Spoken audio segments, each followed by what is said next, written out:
السلام عليكم ورحمة الله وبركاته. أخوك عن قناة قادر الآن ترويج للشروحات. في هذا الفيديو راح أقدم لك أفضل برنامج في التاريخ لتصوير الشاشة الأندرويد. طبعا هذا هو البرنامج أمامكم اللي أنا قاعد أصور به. طبعا هذا البرنامج من أفضل برامج لتصوير الشاشة. طبعا فيه شلون اقول لكم، طبعا صوتي شوية. طبعا بخاصيتين، الخاصية العادية لتصوير الشاشة وخاصية التصوير المباشر. طبعا مثل ما تشوفون هذه التصويرات المباشرة لبعض الناس.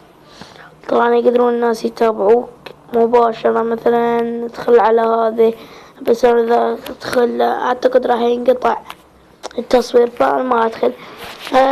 طبعا هذه الخاصية. طبعا يطلع لك هنا صورتين، تضغط على هاي، يعني مو هذا اني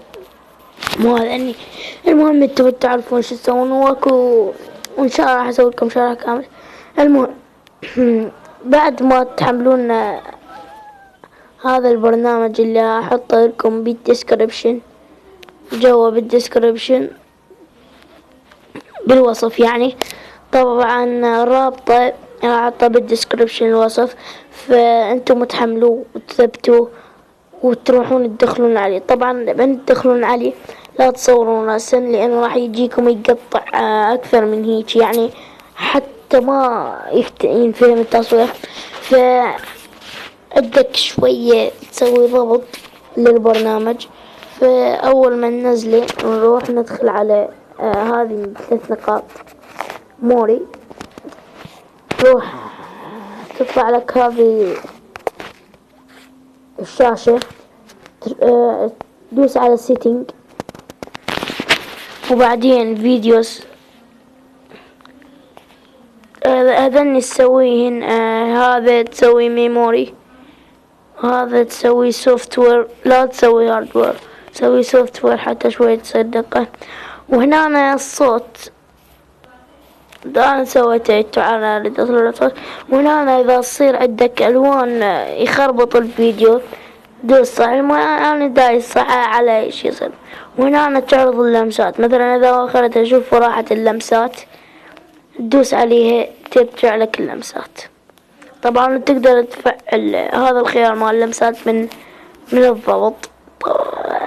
وهنا الأوديو، طبعا أوديو سورسي مايك أو ميوتي. إذا تسوي ميوتي طبعا راح ينغلق الصوت، وإذا تسوي مايك طبعا يصير صوت. أنا تسوي مايك. لا أنا ما أعرف شنو، بس تبقوا نفس ما هو عليه.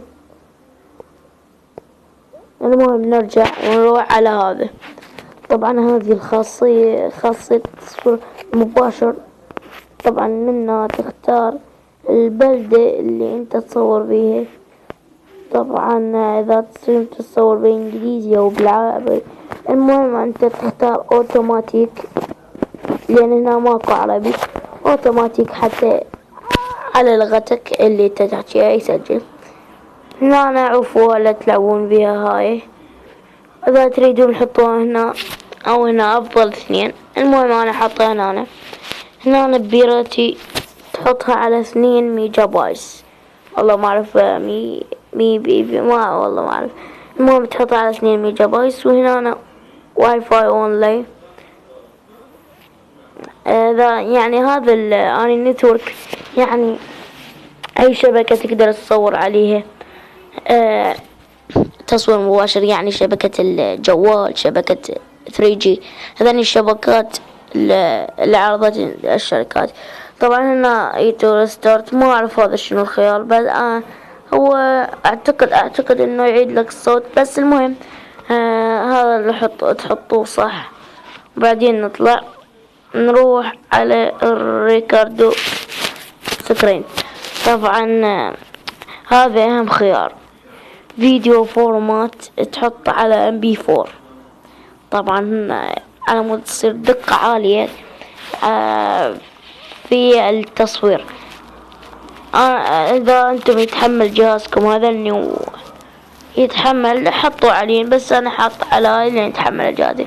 هنا رجل بيستون تحطه على 720.